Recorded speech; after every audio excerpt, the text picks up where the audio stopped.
Hi friend, एक बार फिर से आप सभी लोगों का वाईआरएस क्लास में बहुत बहुत स्वागत है। दोस्तों, विषय आपका विज्ञान है।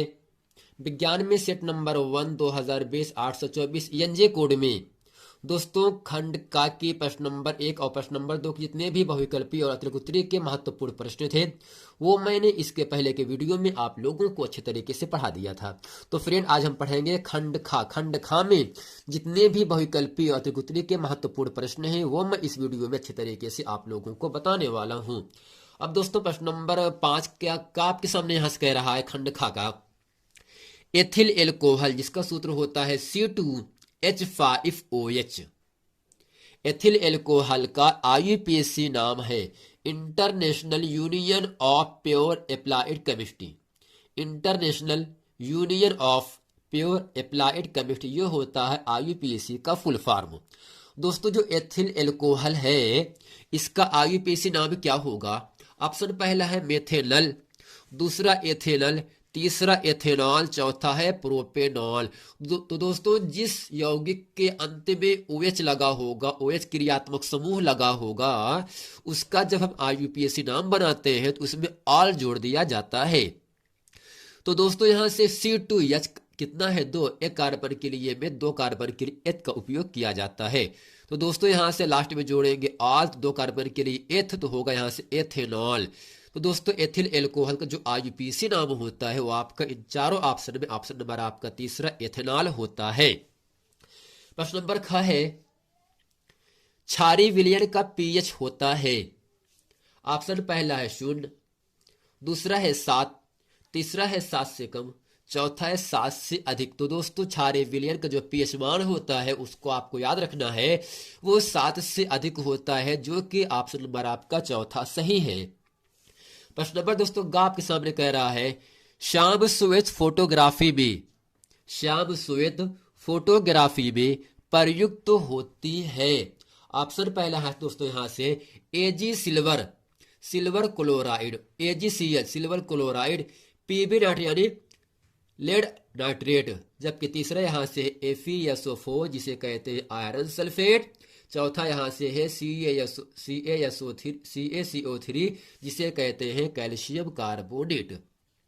तो फिर प्रश्न है श्याम श्वेत फोटोग्राफी में प्रयुक्त होती है कौन सा यौगिक है? जो कि दोस्तों इन चारों ऑप्शन में ऑप्शन नंबर आपका यहां से दूसरा सही है PbNO3 का होल्ट जिसे कहते हैं लेड नाइट्रेट। अब दोस्तों, प्रश्न नंबर यहां से का तो कंप्लीट कर दिया, यहां से का खागा। अब चलते हैं प्रश्न नंबर गा पर। प्रश्न नंबर गा आपके सामने यहां से कह रहा है जिंक धातु के कार्बोनेट अयस्क से धातु निष्कर्षण का रासायनिक समीकरण देते हुए वर्णन कीजिए। खा है प्लास्टर ऑफ पेरिस एवं विरंजक चूर्ण के बनाने की एक एक विधि का रासायनिक समीकरण लिखिए। ग है मिशेल की अवधारणा के आधार पर साबुन की सफाई प्रक्रिया को समझाइए। आइए दोस्तों, चलते प्रश्न नंबर 6 का खा और गा, इस प्रश्नों को अच्छे तरीके से हम पढ़ते हैं। तो दोस्तों, इसके हल में लिखते हैं जिंक धातु के कार्बोनेट अयस्क से धातु निष्कर्षण का रासायनिक समीकरण निम्न है।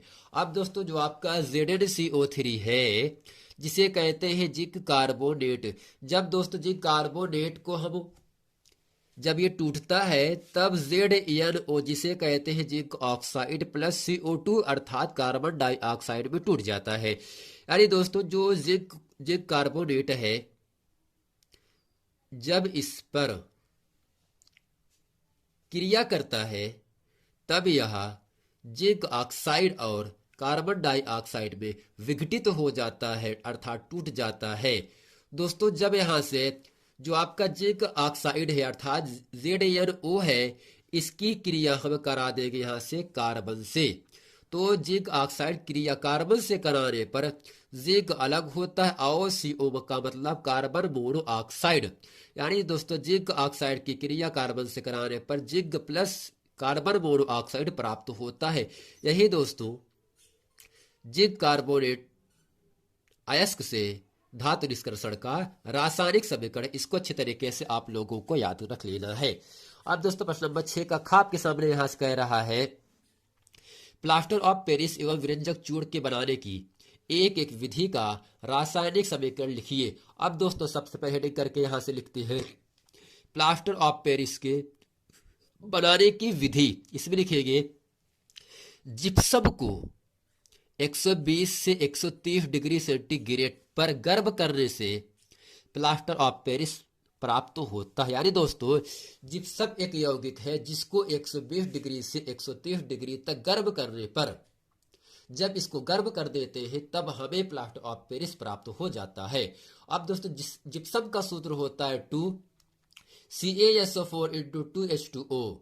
जब इसको दोस्तों हम गर्म करते हैं 120 से 130 डिग्री सेंटीग्रेड पर, तब यह CaSO4 इंटू H2O अर्थात जिसे कहते हैं जो रेड पेन से हम घेर दिए हैं जिसे कहते हैं प्लास्टर ऑफ पेरिस, यही आपका सूत्र होता है प्लास्टर ऑफ पेरिस।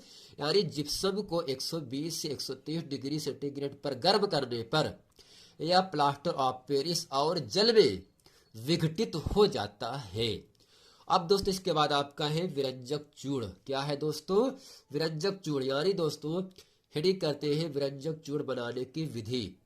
इसमें लिखेंगे यह सूखे बुझे हुए चूने पर क्लोरीन की क्रिया से प्राप्त होता है। यानी दोस्तों जब कैल्शियम हाइड्रोक्साइड अर्थात कैल्शियम हाइड्रोक्साइड की क्रिया हम क्लोरीन से कराते हैं, अर्थात सूखे बुझे चूने की क्रिया, ये क्या है CaOH का बेस 2 सूखा बुझा चूना है, इसकी क्रिया क्लोरीन से कराया गया तो दोस्तों प्राप्त हुआ CaOCl2 जिसे कहते हैं कैल्शियम ऑक्सीक्लोराइड। इसका नाम है साधारण नाम विरंजक चूर्ण और प्राप्त होता है H2O। यानी दोस्तों सूखे बुझे चूने की क्रिया क्लोरीन गैस से कराने पर विरंजक चूर्ण और जल प्राप्त होता है।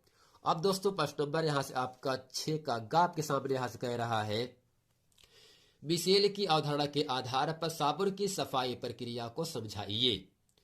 तो फिर इसमें लिखेंगे एक मिशेल में आयनिक सिरे पानी की तरह रहते हैं और तेल वाला सिरा हाइड्रोफोबिक केंद्र की तरफ होता है। इसके कारण साबुन पानी में इमल्सन बनाता है, यानी झाग बनाता है।